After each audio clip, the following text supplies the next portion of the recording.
പ്രാർത്ഥിക്കുന്ന വ്യക്തികൾ ഒന്ന്, നമ്മുടെ വിഷയത്തിൻ്റെ മേൽ ദൈവത്തിൻ്റെ ഹിതം വേറെയാണെങ്കിൽ നമ്മുടെ ഇഷ്ടമായിരിക്കത്തില്ല ചിലപ്പോൾ, നമ്മുടെ ദൈവത്തിൻ്റെ ഇഷ്ടമായിരിക്കും. അപ്പോൾ ദൈവത്തിൻ്റെ ഇഷ്ടം ഈശോയ്ക്ക് മനസ്സിലായി, അത് കുരിശ് മരണമാണ്. പക്ഷേ എന്താ ഈശോ പറയണത്? എൻ്റെ ഇഷ്ടം ഇത് മാറണമെന്നാണെങ്കിലും അങ്ങയുടെ ഇഷ്ടം ഇത് നടക്കണമെന്നാണ്, ലോകത്തിൻ്റെ വീണ്ടെടുപ്പിന് വേണ്ടി. പക്ഷേ ഞാൻ വിശ്വസിക്കും ഈ ചോര വിയർത്ത് കിടന്നുണ്ട്, എന്താണ്? അങ്ങയ്ക്കെല്ലാം സാധ്യമാണെന്ന്. എന്ന് വെച്ചാൽ ഇതുപോലെ തന്നെ നമുക്ക് അച്ഛൻ പറഞ്ഞില്ലേ, അപസ്മാര രോഗിയുടെ പിതാവിനോട് ഈ പിതാവ് എന്താ പറഞ്ഞത്? അങ്ങയ്ക്ക് എന്തെങ്കിലും ചെയ്യാൻ കഴിയുമെങ്കിൽ നോക്കാൻ പറഞ്ഞു. അതാണ് അപ്പോൾ ഈശോയുടെ ജീവിത പ്രയാസങ്ങളും രോഗങ്ങളും ഈ മകനുമായിട്ടുള്ള മൽപ്പിടുത്തവും എല്ലാം കണ്ട് അയാളുടെ മനസ്സ് തളർന്ന്, വിശ്വാസം തളർന്ന്. അതുകൊണ്ടാണ് ഇങ്ങനെ അയാൾ പറയണത്. അപ്പം നമ്മൾക്ക് എപ്പോഴും പ്രാർത്ഥനയിൽ ഒരു വിശ്വാസം തോന്നണില്ല എന്നുണ്ടെങ്കിൽ അതിൻ്റെ കാരണം നമ്മുടെ കുടുംബത്തിൻ്റെയും നമ്മുടെ രോഗവും നമ്മുടെ കുടുംബത്തിൻ്റെ അവസ്ഥകളെല്ലാം കൂടിയായിരിക്കും. ഇങ്ങനെയായാൽ പക്ഷേ ഈശോ ചോദിക്കും, കഴിയുമെങ്കിലെന്നോ അത് ഒഴിവാക്കാമായിരുന്നു എന്നാണ് ഈശോ പറയണത്. അതല്ലെങ്കിൽ അത് ഈശോ അറ്റൻഡ് ചെയ്യേണ്ട, ആ ക്വസ്റ്റ്യൻ അറ്റൻഡ് ചെയ്യേണ്ട കാര്യമില്ല. ഇപ്പം 12:9:22 എന്താ പറയണത്? അപസ്മാരോഗിയുടെ പിതാവ് ഈശോ പറയുന്നതാണ്, ഞാൻ ഈ മകനെ നിൻ്റെ ശിഷ്യന്മാരുടെ കൊണ്ടുവന്നു, അവർക്കൊന്നും നടന്നില്ല. നിനക്ക് എന്തെങ്കിലും കഴിയുമെങ്കിൽ എന്നോട് കരുണ തോന്നണം. അപ്പോഴേ ഈശോ അതിന് മിണ്ടാതിരുന്നാൽ മതിയായിരുന്നു. പക്ഷേ ഈശോ ആ ക്വസ്റ്റ്യൻ അറ്റൻഡ് ചെയ്ത് അവിടെയാണ് പണിയായിപ്പോയത്. കഴിയുമെങ്കിൽ എന്നോ എന്നുവെച്ചാൽ അങ്ങനെ പറയരുതെന്ന്, ദൈവത്തിൻ്റെ തിരുസന്നിധിയിൽ അങ്ങനെ പറയരുത്. എങ്ങനെയാണ് പറയേണ്ടത്? പിതാവേ, അങ്ങക്കെല്ലാം സാധ്യമാണെന്ന് പറയണമെന്ന്. മനസ്സിലായില്ലേ? അതിന് ഞാൻ ഈശോ അല്ലല്ലോ എന്നൊക്കെ പറഞ്ഞ് തർക്കത്തോടെ പറയാനൊന്നും പറ്റത്തില്ല. ഒരു മനുഷ്യൻ ദൈവത്തിൻ്റെ തിരുസന്നിധിയിൽ നിൽക്കണമെങ്കിൽ മിനിമം കാറ്റഗിസം ഉണ്ടാകണം. എന്താ കാര്യം? എങ്ങനെയാണ് ദൈവതിരുസന്നിധി പെരുമാറേണ്ടതെന്ന് അറിയണം. കഴിയുമെങ്കിൽ ഇന്നോ എന്നിട്ട് ഈശോ എന്താ പറഞ്ഞത്? വിശ്വസിക്കുന്നവന് എല്ലാം സാധ്യമാണ്. വിശ്വസിക്കുന്നവന് എല്ലാം സാധ്യമാണെന്ന് ഈശോ പറയുമ്പോഴേ അത് തന്നെ ഗെത്സെമനിലാവും പറയണത്. അപ്പാ, ആ 34 14:34 എന്താണ്? അപ്പാ, മർക്കോസിൻ്റെ 14:34 എന്താ പറയണത്? അപ്പാ, അങ്ങയ്ക്കെല്ലാം സാധ്യമാണ്. മർക്കോസിൻ്റെ 14:34 അങ്ങയ്ക്കെല്ലാം സാധ്യമാണെന്ന് ഈശോ പറയുമ്പോൾ അത് തന്നെയാണല്ലോ ഇപ്പോൾ ഈശോ 9:20 മർക്കോസിൻ്റെ 9:23 പറയണത്. എന്താണ്? വിശ്വസിക്കുന്നവന് എല്ലാം സാധ്യമാണ്. അതിൻ്റെ അർത്ഥം എന്താണ്? ഈശോ അപ്പായിലുള്ള അനന്തമായൊരു വിശ്വാസിയാണ്. പുത്രൻ തമ്പുരാൻ പിതാവായ ദൈവത്തിൽ എങ്ങനെയാണ് വിശ്വസിക്കണത്? ദൈവവേദലേ, എൻ്റെയും നിൻ്റെയും ജീവിതത്തിലെ ക്ലേശ ദുഃഖ ദുരിതങ്ങൾ വരുമ്പോൾ അതുപോലെ വിശ്വസിക്കാൻ അഭിഷേകം തരാനുള്ള സാധ്യതയുണ്ട്.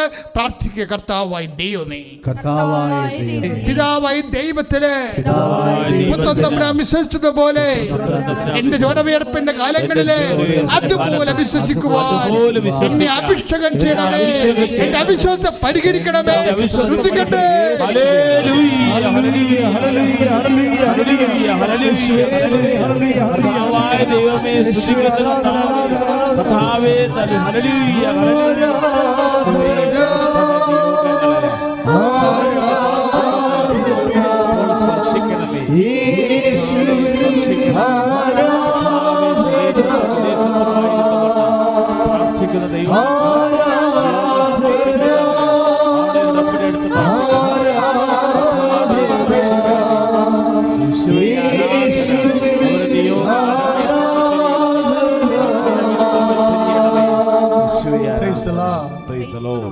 അതെന്താ പ്രശ്നം വെച്ച് കഴിഞ്ഞാൽ ഈ ഭാഗികമായ ബോധ്യമില്ലേ.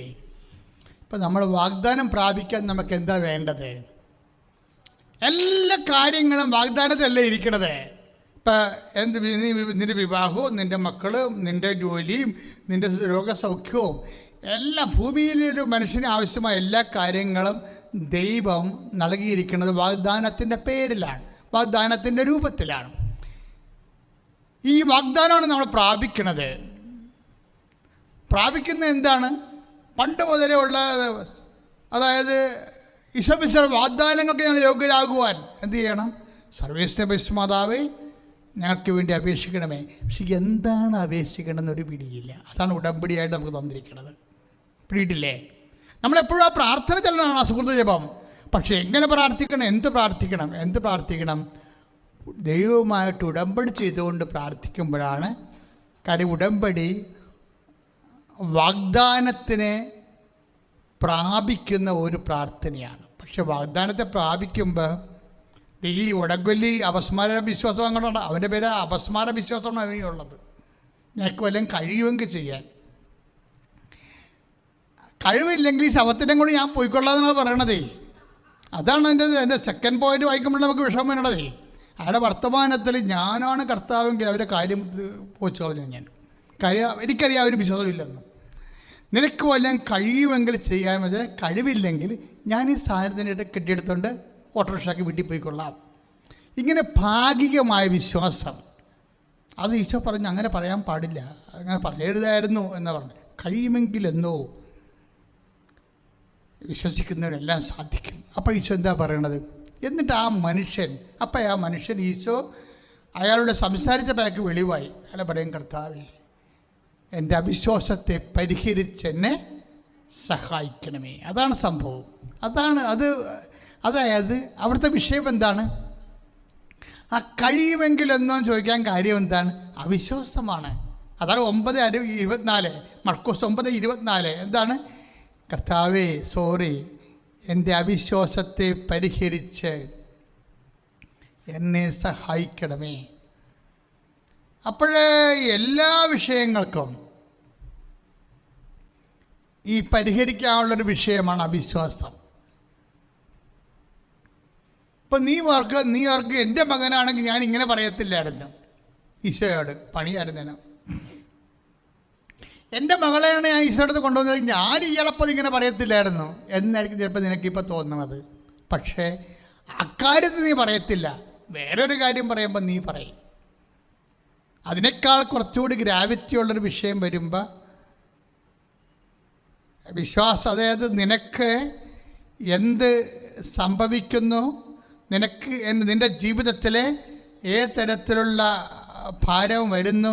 ഇപ്പോൾ 2 കിലോ ഭാരമാണ് ഉള്ളതെന്നുണ്ടെങ്കിൽ നീ ഇതുപോലെ തന്നെ അത് മേക്കപ്പ് ചെയ്യും. പക്ഷേ 20 കിലോ ഭാരം വന്നാൽ എന്ത് ചെയ്യും? അതായത് നിനക്കിപ്പോൾ 20 കിലോ ഭാരമാണ് ഉള്ള ഒരു ജീവിത പ്രശ്നമാണ് വന്നിട്ടുണ്ടെങ്കിൽ ദൈവം എന്താണ് ഉദ്ദേശിക്കുന്നത്? ആ അവിശ്വാസത്തെ പരിഹരിക്കാനാണ് ഉദ്ദേശിക്കുന്നത്. അല്ലാതെ നിന്നെ 20 കിലോ ഭാരം എടുത്തിട്ട് നിന്നെ കൂനി പിടിച്ച ആളായിട്ട് നടത്താനല്ല ഉദ്ദേശിക്കുന്നത്. നിങ്ങൾ എപ്പോഴും ദൈവത്തിൻ്റെ മനസ്സ് മനസ്സിലാക്കണം.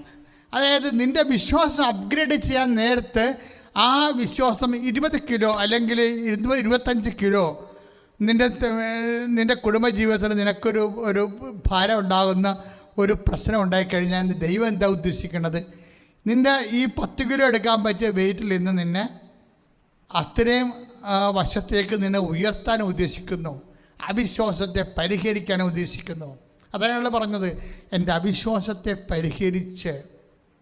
കാര്യം എന്താ വെച്ച് കഴിഞ്ഞാൽ ആ മനുഷ്യൻ്റെ അവസ്ഥ ഞാൻ ഓർക്കുകയും, ഈ രക്തസ്രാവക്കാർ രോഗിയില്ലേ, അവരുടെ വിശ്വാസം പറയണം. ഈശോ എന്താ പറയണത്? നിൻ്റെ വിശ്വാസം നിന്നെ രക്ഷിച്ചിരിക്കുന്നു എന്ന് വെച്ചാൽ എൻ്റെ അർത്ഥം എന്താണ്? അവൾ എന്തെങ്കിലും പ്രകടിപ്പിച്ചിട്ടുണ്ടെങ്കിൽ അത് അവളുടേത് മാത്രമാണ്. മനസ്സിലായില്ലേ? മറ്റുള്ള ആൾക്കാർ ഉടമ്പടി എടുത്തിട്ട് അവരെ കണ്ടിട്ട് ഉടമ്പടി എടുക്കാതിരിക്കുന്ന ആൾക്കാരുണ്ട്. നിങ്ങൾ ആദ്യം ഇപ്പോൾ ഉടമ്പടി എടുക്ക്, നിങ്ങൾക്ക് വല്ലതും നടക്കുമോ ഇല്ലെന്ന് നോക്കട്ടെ, എന്നിട്ട് ഞാൻ ഉടമ്പടി എടുക്കാവുന്നു. വെറുതെ എന്തിനാ വണ്ടിക്കാശ് കളയണമെന്നാണ് അവരുടെ മനസ്സിലിരിക്കുന്നത്. അത് പറയത്തില്ല. അങ്ങനെയുള്ളവന്മാരെ അത് അവിടെ പ്രശ്നം കണ്ടു. അതായത് നിങ്ങളെപ്പോഴും ഒരു ചിന്ത നിങ്ങളുടെ ഉള്ളിൽ വരുമ്പോൾ തന്നെ ദൈവം അറിയും. അല്ല, 139 സങ്കീർത്തനത്തില്ലേ അങ്ങനെയില്ലേ? ഒരു ചിന്ത നിൻ്റെ ഉള്ളിൽ വന്നാൽ എന്ന് വെച്ചാൽ ദൈവത്തെ പരീക്ഷിക്കുന്ന രീതിയിൽ, അതായത് നമ്മുടെ ഇത് ഇപ്പോൾ രക്തസ്രാവമൊക്കെ ഒരു രോഗി എന്താ ചെയ്യണത് നിങ്ങൾക്കറിയാമല്ലോ. ഇപ്പോൾ ലൂക്കാസ് വിശേഷം 8:15 വിശുദ്ധ ലൂക്ക 8:15 എന്താ പറയണത്? ഈ അമ്മമാരില്ലേ, അമ്മമാർ കുഞ്ഞുങ്ങളെ കൊണ്ട് വരുമല്ലേ ഈശോൻ്റെ അടുത്ത്. അപ്പോഴെന്ത് ചെയ്യും അപ്പോസ്തലന്മാർ? മാറ് എന്ന് പറഞ്ഞത് തിക്കി തള്ളി മാറ്റും. കർത്താവിനെ തൊടല്ലേ, ഈശ്വരനെ തൊടല്ലേ, മാറി. കാര്യം എന്താ, ഇവന്മാർക്ക് വിശന്ന് കാണും, അതായിരിക്കും സംഭവം. ഇനി ഈ അമ്മമാരെ അടിച്ചു തല്ലി ഇവിടെ നിൽക്കുകയാണെന്നുണ്ടെങ്കിൽ ഇവർ പട്ടിണി കിടക്കും. അതാണ് വിഷയം. അപ്പോൾ അവർ ഈ അമ്മമാരെയും കുഞ്ഞുങ്ങളെയൊക്കെ ഓടിച്ചിട്ട് വരും. അപ്പോൾ ഈശോ പറയും, അവരത് ഓടിച്ച് ഡിസ്റ്റർബ് ചെയ്യല്ലേ, അവർ തള്ളി മാറ്റല്ലേ, കുഞ്ഞുങ്ങളുടെ അടുത്ത് വരാൻ അനുവദിക്കും, അവരെ തടയരുതെന്നൊക്കെ ഈശോ പറയും. അപ്പോൾ നമുക്കൊരു കാര്യം മനസ്സിലാക്കണം, എന്താണ് ഈ ഈശോ ചുറ്റും നിൽക്കുന്ന അപ്പോസ്തലന്മാരുടെ പോലും നേച്ചർ ഇതാണ്. എന്താണ് നേച്ചർ? കർത്താവിനെ തൊടാൻ തന്നെ ആൾക്കാരെ തള്ളി മാറ്റുകയാണ്. ആ സ്ഥലത്താണ് ഈ രക്തസ്രാവ രോഗി വരുന്നത്. വല്ല പണിയും നടന്ന് കാണുമോ? കർത്താവ് അവൾ സുഖപ്പെട്ട് കഴിഞ്ഞ് ചോദിക്കേണ്ട ഒരു ചോദ്യമുണ്ട്. എന്താണ് ചോദിക്കേണ്ടത്? ആരാണ് എന്നെ തൊട്ടത് എന്ന് ചോദിക്കുമ്പോൾ എന്താണ് അപ്പോസ്തലന്മാർ പറയണത്? 8:45 ലൂക്കാസ് സുവിശേഷം 8:45 എന്താ പറയണത്? ജനം മുഴുവനും നിന്നെ തിക്കിഞ്ഞിരിക്കുകയല്ലേ. അതാണ് സംഭവം. ജനം മുഴുവൻ നിന്നെ തിക്കിഞ്ഞിരിക്കുകയല്ലേ. അതിൻ്റെ അർത്ഥം എന്താ? സിറ്റുവേഷൻ വളരെ മോശമാണ്. ജനം തിക്കിഞ്ഞിരിക്കുകയാണ്. അതിൻ്റെ ഇടയ്ക്ക് ആരെ തൊട്ടെന്ന് എങ്ങനെ അറിയാൻ പറ്റും? അതായത് പല ആൾക്കാരും തൊടുന്നുണ്ട്. അതാണ് പ്രശ്നം. പല ആൾക്കാരും തൊടുന്നുണ്ട്. ചില ആൾക്കാർ ചിലപ്പോൾ കർത്താവിനെ തള്ളി മറിച്ച് കർത്താവിൻ്റെ മേത്തിടുന്നുണ്ട്. ചില ആൾക്കാർ വട്ടം തല്ലി നിൽക്കുന്നുണ്ട്. കാല് മുമ്പോട്ട് പോകുന്നതോറും കാല് മടക്കി വീഴുമല്ല.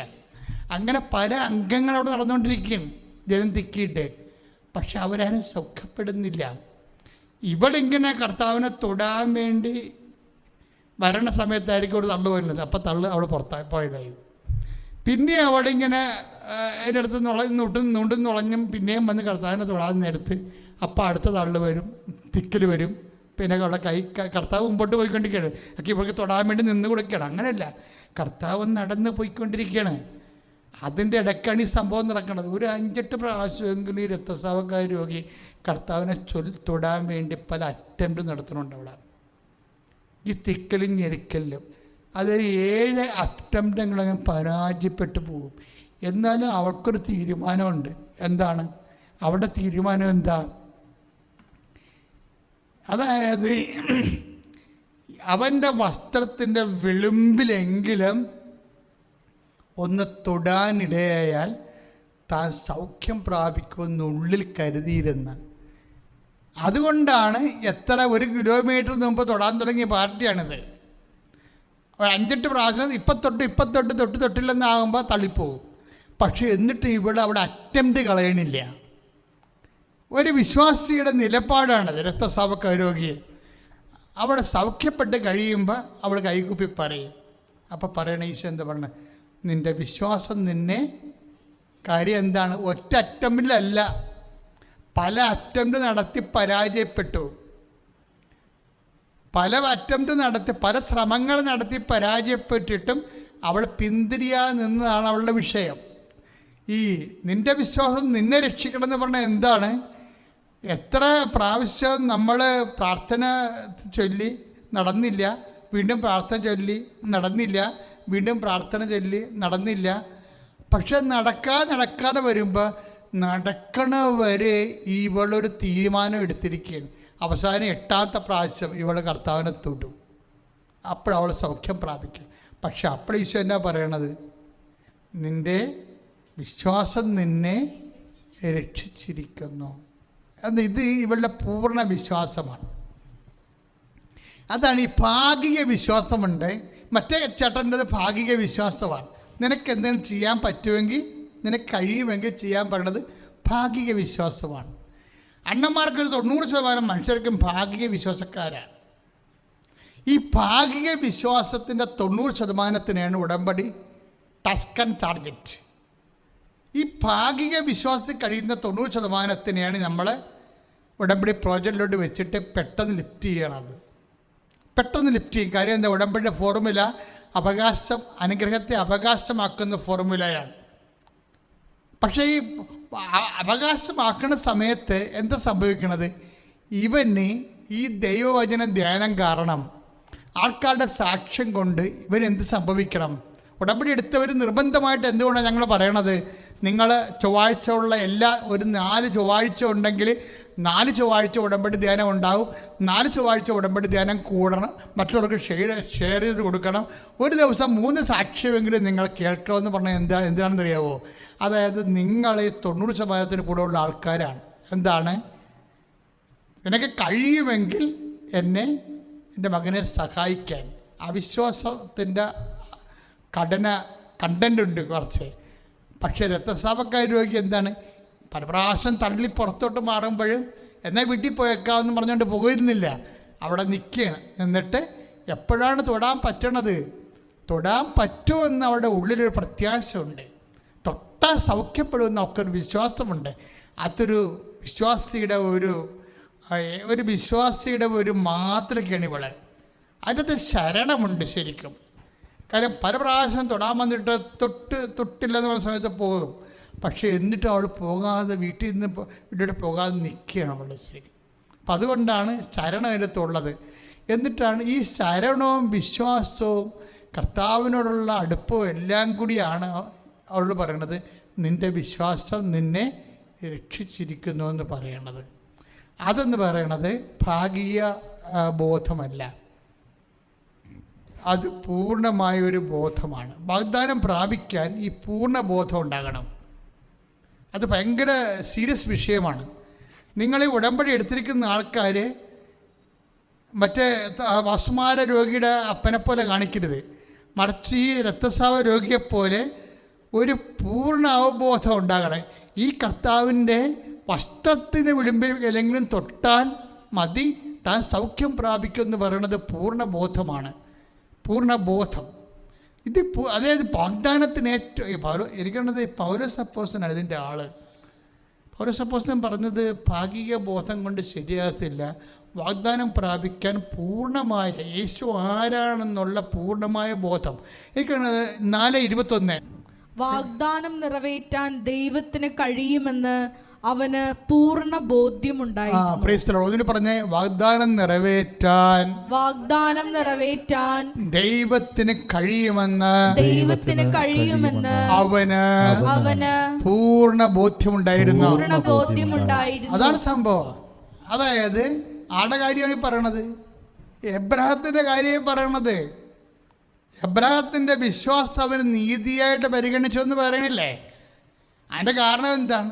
ഇയാളുടെ പൂർണ്ണ ബോധ്യമാണ്. ഒക്കട്ട അങ്ങനെയല്ല, കിട്ടിയാൽ കൊള്ളാമെന്നൊക്കെ പറഞ്ഞല്ല പുള്ളി വീടിന്ന് പോരണത്. എനിക്ക് ചൂണ്ടിക്കാണിച്ചു തന്ന സ്ഥലം, വാഗ്ദാന നാട് ദൈവം എനിക്ക് തരും. എൻ്റെ മക്കളില്ലാത്ത 75-ാമത്തെ വയസ്സിലാണ് ഞാൻ നിൽക്കണത്. പക്ഷെ എനിക്ക് മക്കളെ തരുമെന്ന് പറഞ്ഞാൽ തരും, തന്നിരിക്കും. അത് പൂർണ്ണ ബോധ്യമാണ്. പ്രാർത്ഥിക്കുക, കർത്താവായ ദൈവമേ, ഉടമ്പടി വാഗ്ദാനത്തിന്റെ പ്രാർത്ഥനയാണ്. ആ വാഗ്ദാനം പ്രാപിക്കാൻ അബ്രാഹത്തെ പോലെ എനിക്ക് വേണ്ടത് പൂർണ്ണ ബോധ്യമാണ്. അമ്മേ പരിശുദ്ധമ്മേ, അമ്മയുടെ മധ്യസ്ഥത്താൽ വാഗ്ദാനം പ്രാപിക്കുമെന്നുള്ള പൂർണ്ണ ബോധ്യത്താൽ ഈ ആരാധന നിമിഷം ഇപ്പോഴേ അഭിഷേകം ചെയ്യണം. ശ്രദ്ധിക്കട്ടെ.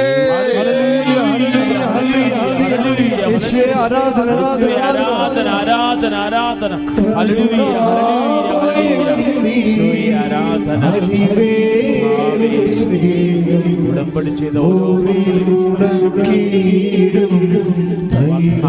പ്രാർത്ഥനയിലൂടെ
പ്രിയപ്പെട്ടവര്, നമ്മളെപ്പോഴും ശ്രദ്ധിക്കേണ്ട വിഷയം ഇപ്പം എന്താണ്? പൂർണ്ണ വിശ്വാസമുണ്ട്, പിന്നെന്ത്? ഭാഗികമായ ബോധ്യമുണ്ട്, പൂർണ്ണ ബോധ്യമുണ്ട്.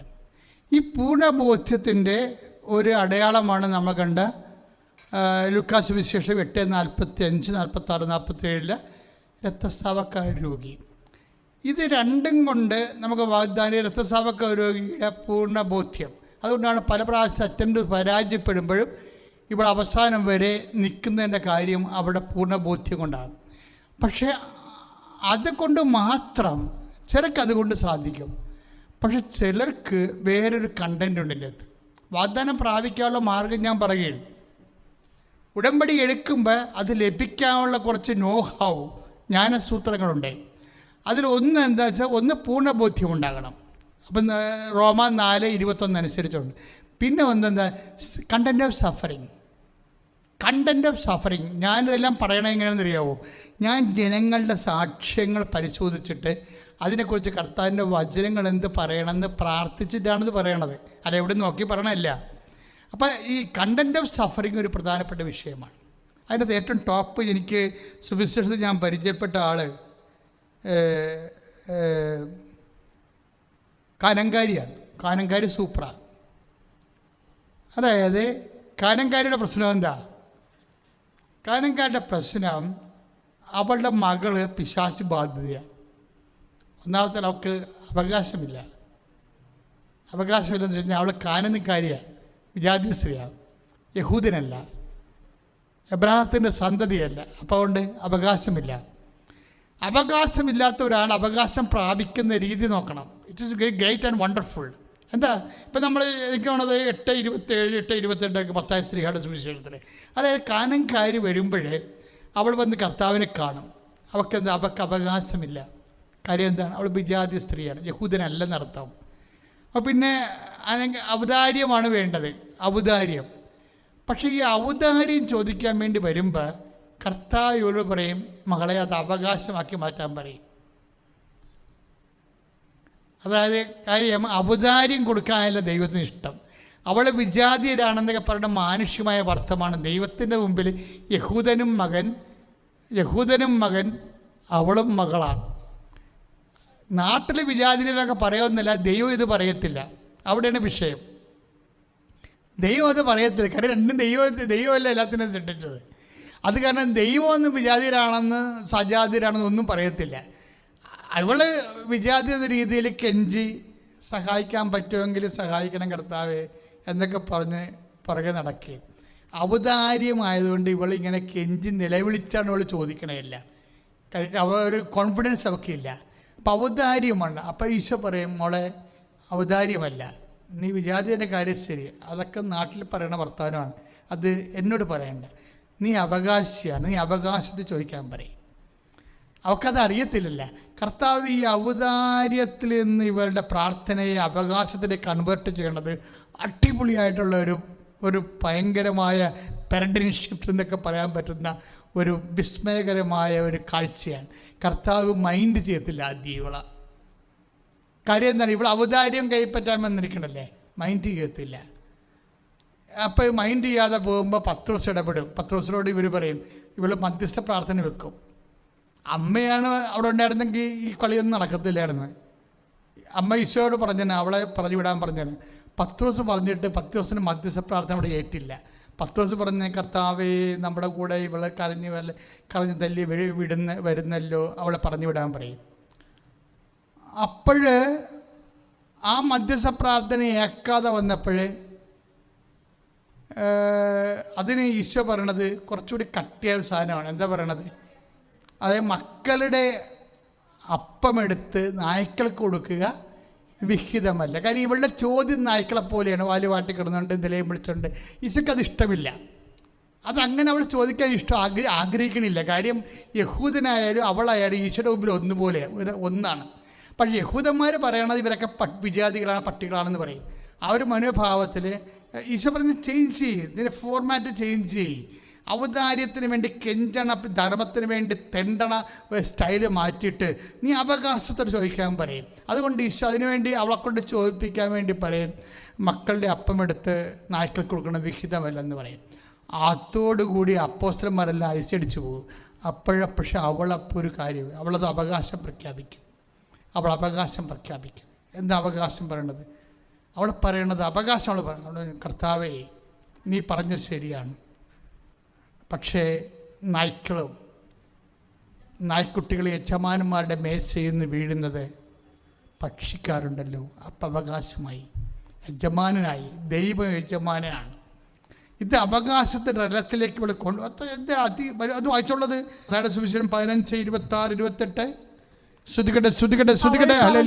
കർത്താവേ, നായ്ക്കളും യജമാന്മാരുടെ മേശയിൽ നിന്ന് വീഴുന്ന അപ്പക്കഷ്ണങ്ങൾ തിന്നുന്നുണ്ടല്ലോ. അപ്പോഴേ അവള് അവകാശമാണെന്നാ പറയണത്. ഇപ്പൊ നേരത്തെ ഔദാര്യം പറഞ്ഞ ആള് ഇപ്പൊ പറയണത് എന്താണ്? കർത്താവ് അവകാശമാണ്. ഞാൻ പട്ടിയാണ്, നീ യജമാനാണ് എൻ്റെ, ഞാൻ നിൻ്റെ പട്ടിക്കുഞ്ഞ്. ഇവിടെ എന്താ സംഭവം?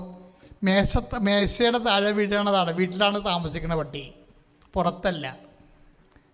അതായത് അതുകൊണ്ട് ഞാൻ അവകാശിയാണെന്ന് പറയും. അവൾ അവകാശിയാണെന്ന് പറഞ്ഞ ഉടനെ ഈശോ പറയും, "Woman, your faith is great." അത് ഈശോ പറയണത്, ഈശോയുടെ എല്ലാ കോശങ്ങളും ഒരുമിച്ച് ഹല്ലേലൂയ പറഞ്ഞുകൊണ്ട് ആ സാധനം പറയണത്. എന്ന് വെച്ച് കഴിഞ്ഞാൽ, "Woman, your faith is great." നിൻ്റെ വിശ്വാസം വലുതാണ്. ഇതിലേക്ക് കൊണ്ടുവരാൻ വേണ്ടിയാണ് ഈശോ നടത്തി കഷ്ടപ്പെടുത്തിയത്. ഇവളെ നടത്തി പള്ളി പറഞ്ഞ് നടത്തി കഷ്ടപ്പെടുത്തുന്നത് എന്തിനാണ്? ഈശോക്ക് ഇത് പറയണം. എന്തിനു പറയണം? ഈശോ എപ്പോഴും ടാർഗറ്റ് ചെയ്യണത് ഇതുപോലുള്ള വിശ്വാസം ഞാൻ ഇസ്രയേലിൽ പോലും കണ്ടിട്ടില്ലെന്നൊക്കെ പറയുന്നുണ്ട്. ഇസ്രയേൽക്കാരെ തിരഞ്ഞെടുക്കപ്പെട്ടവരാണെന്നൊക്കെ പറഞ്ഞിങ്ങനെ കോളറും വെച്ച് നടക്കുമ്പോൾ അവരെക്കാൾ സുന്ദരമായൊരു മക്കളെ കിഴക്ക് നിന്നും പടിഞ്ഞാറെന്നും അനേകം പേര് വന്ന് സ്വർഗരാജ്യ വിരുന്നനുഭവിക്കാം. രാജ്യത്തിലെ സന്തതികള് പുറത്തുള്ള അന്ധകാരത്തേക്ക് തള്ളപ്പെടുമെന്ന്. ശ്രുതികട്ടെ, ഹല്ലേലൂയ, ഹല്ലേലൂയ, ഹല്ലേലൂയ, ഹല്ലേലൂയ.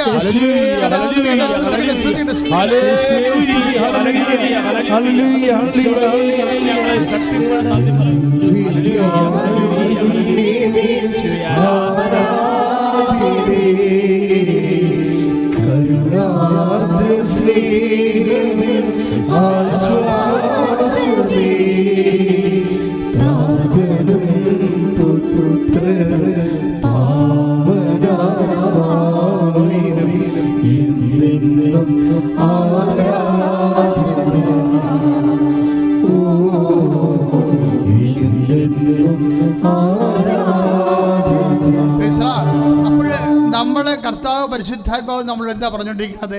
ദൈവത്തിലൊരു വാഗ്ദാനം പ്രാപിക്കാൻ പൂർണ്ണ ബോധം മാത്രം പോരാ, പിന്നെന്ത് വേണം? must be a content of suffering. എന്തെങ്കിലും ഒരു ക്ലേശത്തിൻ്റെ ഒരു കണ്ടന്റ് വേണം.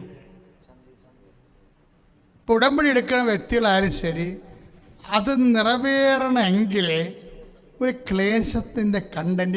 ഇപ്പം ഇവിടില്ലേ കാനംകാരി എങ്ങനെ നേടിയത്? വാഗ്ദാനം പ്രാപിച്ചത് എങ്ങനെയാണ്? ഒരു സഫറിങ് കണ്ടന്റ് ദൈവം തന്നെ ഉണ്ടാക്കി കൊടുത്തു. എന്താ പറഞ്ഞത്? മക്കളുടെ അപ്പമെടുത്ത് പട്ടികൾക്ക് കൊടുക്കുക വിഹിതമല്ല എന്ന് പറയുമ്പോൾ ആക്ഷേപങ്ങൾ കിട്ടിയ സഫറിങ് കണ്ടൻ്റാണ്. അതെന്തിനാണെന്ന് വെച്ച് കഴിഞ്ഞാൽ വാഗ്ദാനം പ്രാപിക്കാൻ വേണ്ടി ദൈവം കൊടുക്കുന്ന സഫറിങ് ടൈമാണ്. സഫറിങ് ടൈം അതറിയണമെന്നുണ്ടെങ്കിൽ നിങ്ങൾ ഹെബ്രായ ലേഖനം 10:36 വായിക്കണം. ഹെബ്രായർ 10:36. ശ്രുതികട്ടെ ശ്രുതികട്ടെ ശ്രുതികട്ടെ. ഹല്ലേലൂയ. യേശുവേ സ്തോത്രം. ഹല്ലേലൂയ. ദൈവത്തിന്റെ ഇഷ്ടം നിറവേറ്റി ദൈവത്തിന്റെ ഇഷ്ടം നിറവേറ്റി അവിടുത്തെ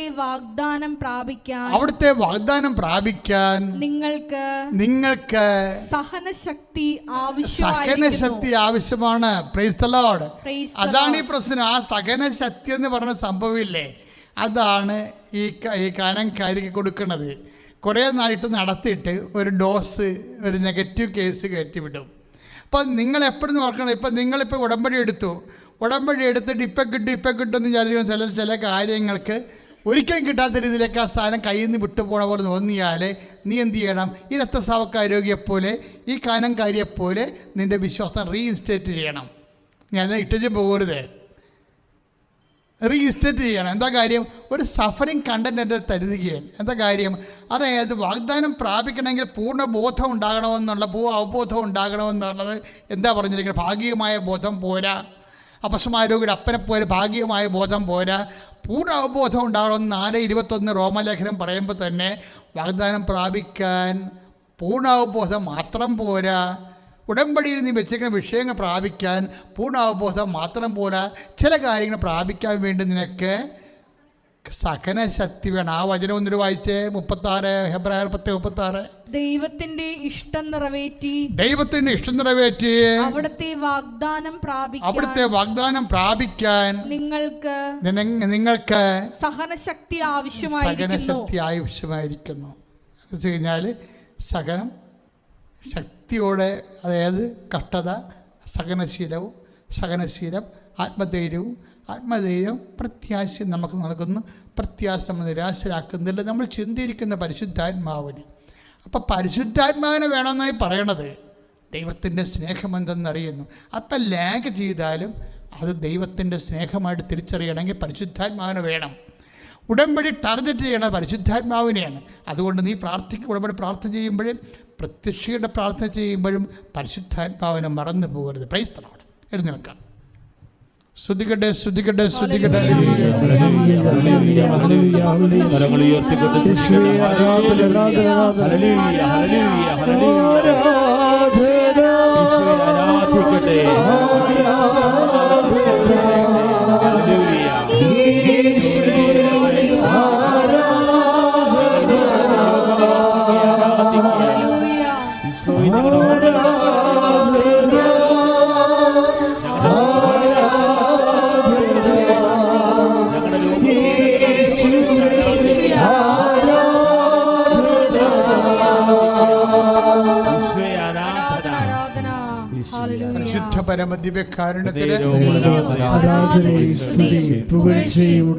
ഒരു നിമിഷം നമ്മൾക്ക് കൈകളെ വിരിച്ചു പിടിച്ചുകൊണ്ട് നമ്മുടെ ഉടമ്പടിയിൽ വെച്ചിരിക്കുന്ന വിഷയങ്ങളും, ഇനി ഉടമ്പടി എടുക്കാൻ പോകുന്നവരാണെങ്കിൽ ഉടമ്പടി വെക്കാൻ സാധ്യതയുള്ള വിഷയങ്ങളും സമർപ്പിച്ചുകൊണ്ട് നിങ്ങൾ ഇന്ന് കടന്നു പോകുന്ന എല്ലാ വിഷയങ്ങളും സമർപ്പിച്ചുകൊണ്ട് ഒരു നിമിഷം ശ്രദ്ധിക്കാം.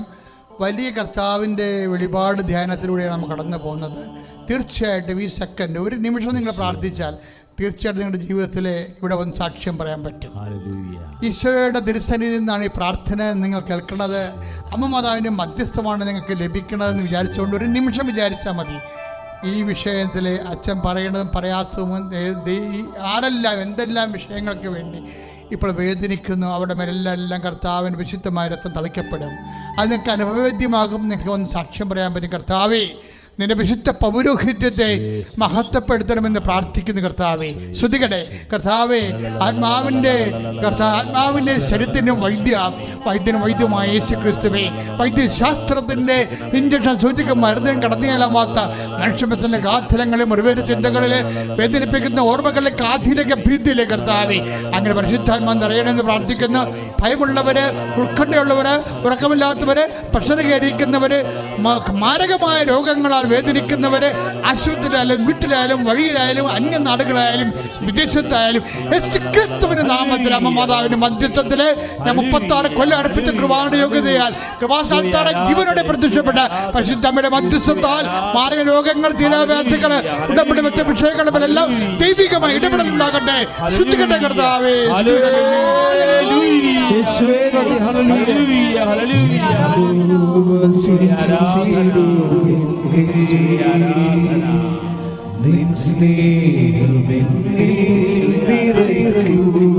ഹല്ലേലൂയ വന്നു വസിച്ചിടുമെന്നേ. നിൻ സ്നേഹമെന്നിൽ നിറയ്ക്കൂ. പരിശുദ്ധ പരമ ദിവ്യകാരുണ്യത്തിന് അച്ഛനോട് ചേർന്ന് പ്രാർത്ഥികർത്താവായ ദൈവമേ, ജോലിയില്ലാത്തവരെ സമർപ്പിച്ച് പ്രാർത്ഥിക്കുന്നു. ഉള്ള ജോലിയിലെ വേണ്ടത്ര വരുമാനമില്ലാത്തവരെ സമർപ്പിച്ച് പ്രാർത്ഥിക്കുന്നു. മക്കളില്ലാത്തവരെ, വിവാഹം ഒത്തുവരാത്തവരെ, വീടില്ലാത്തവരെ സമർപ്പിച്ച് പ്രാർത്ഥിക്കുന്നു. കർത്താവേ, വീട് റിപ്പയറിംഗിലായ കാരണം സാമ്പത്തികമായ ഒരു സഹായവും കിട്ടാൻ നിവൃത്തിയില്ലാത്തവരെ ഉടമ്പടി സമർപ്പിക്കുന്നു. കർത്താവേ, പരീക്ഷ എഴുതുന്ന മക്കളെ, ഒരുങ്ങുന്ന മക്കളെ, തെറ്റായ പ്രണയബന്ധങ്ങളിലെ കുടുങ്ങിപ്പോയവരെ, പ്രാർത്ഥന നഷ്ടപ്പെട്ടവരെ, വിശ്വാസം കുറഞ്ഞു പോയവരെ, സാമ്പത്തിക തകർച്ചയുള്ളവരെ, സ്ഥലമില്ലാത്തവരെ, ഉടമ്പടി നടക്കാത്തവരെ, വഴിയില്ലാത്തവരെ, വെള്ളം പോലും കിട്ടാത്തവരെ അങ്ങയുടെ തിരുസന്നിധിയിൽ ഏറ്റെടുക്കണമേ. സങ്കടങ്ങളെ അമ്മയുടെ മധ്യസ്ഥത്തിലെ യേശുനാമത്തിൽ ഏൽപ്പിക്കുന്നു. ശ്രദ്ധിക്കട്ടെ. ഹല്ലേലൂയ ഹല്ലേലൂയ ഹല്ലേലൂയ ഹല്ലേലൂയ ഹല്ലേലൂയ ഹല്ലേലൂയ സാക്ഷികളാകണമേ. കർത്താവേ, ഉടമ്പടിയിൽ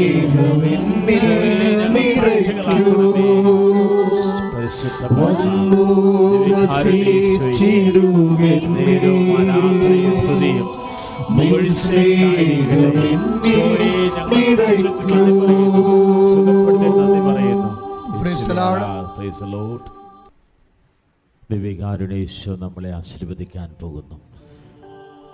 ഉടമ്പടി എടുത്തിട്ട് ഓരോ മക്കളും ആ നിയോഗങ്ങൾ ഭക്തിയോടെ ഓർക്കണം. ഓൺലൈൻ ഉടമ്പടി എടുത്ത് പ്രാർത്ഥിക്കുന്നവർ ആ നിയോഗങ്ങൾ സമർപ്പിച്ച നിയോഗങ്ങൾ ഓർക്കണം. ഉടമ്പടി 1, 2, 3, 4, 5 അതിലധികം തവണകൾ പുതുക്കിയിട്ടുള്ളവർ ആ നിയോഗങ്ങൾ സമർപ്പിക്കുക. ലൈറ്റ് ക്യാൻഡിൽ പ്രയർ റിക്വസ്റ്റ് പ്രാർത്ഥിക്കുന്നവർ ആ നിയോഗങ്ങൾ എത്തിക്കുക. ആയിരിക്കുന്ന അവസ്ഥയിൽ ദൈവത്തിൻ്റെ സന്നിധിയിലേക്ക് നിങ്ങളുടെ നിയോഗങ്ങൾ സമർപ്പിച്ച് അതിശക്തമായിട്ട് സ്തുതിക്കട്ടെ. ഉടമ്പടി വാഗ്ദാനത്തിൻ്റെ പ്രാർത്ഥനയാണ്. കരങ്ങൾ ഉയർത്തി കർത്താവിനെ സ്തുതിക്കട്ടെ. ഹല്ലേലൂയ ഹല്ലേലൂയ. യേശുവേ ആരാധന ആരാധന. കർത്താവേ, ഉടമ്പടി നിയോഗങ്ങളുടെ മേൽ ഇപ്പോൾ ദിവ്യകാരുണ്യത്തിന്റെ മുദ്ര പതിപ്പിക്കുകയാണ്. കർത്താവിന്റെ കൃപ ഓരോ രോഗികളുടെ മേല്, 6 നിയോഗങ്ങളുടെ മേല്, വിവിധ സങ്കടങ്ങളുടെ മേല്, രോഗികളുടെ മേല്, കൊറോണ വൈറസ് രോഗികളുടെ മേല്, ഒമിക്രോൺ വൈറസ് രോഗികളുടെ മേല് ദിവ്യകാരുണ്യത്തിന്റെ മുദ്ര പതിക്കുകയാണ്. അനേകായിരം പേര് ബഹുമാനപ്പെട്ട ജോസഫിന്റെ കയ്യൊപ്പ് ശുശ്രൂഷ സ്വീകരിച്ച് മാരക രോഗികളെ കർത്താവ് സമ്പൂർണ്ണമായിട്ട് സൗഖ്യപ്പെടുത്തുകയാണ്. നിരാവ്യാധികളിലും കർത്താവേ, ഞങ്ങളെ ഉടമ്പടിയുടെ സാക്ഷികളായി, പ്രത്യക്ഷീകരണത്തിന്റെ സാക്ഷികളായിട്ട് ഞങ്ങളെ മാറ്റണമേ. Hallelujah hallelujah.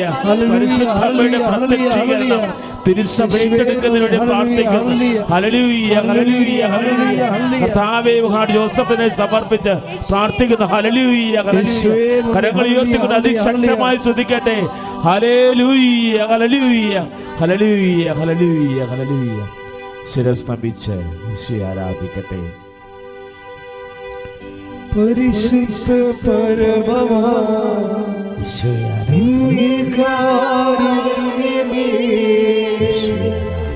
എന്നുമെന്നും അങ്ങേയ്ക്കാരാധന. പരിശുദ്ധ പരമമാ ദിവ്യകാരുണ്യമേ എന്നുമെന്നും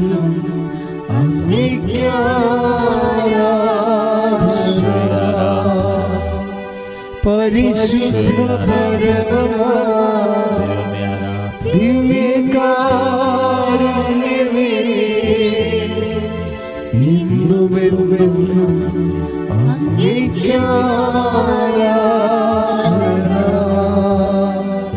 ആവേ ആവേ ആവേ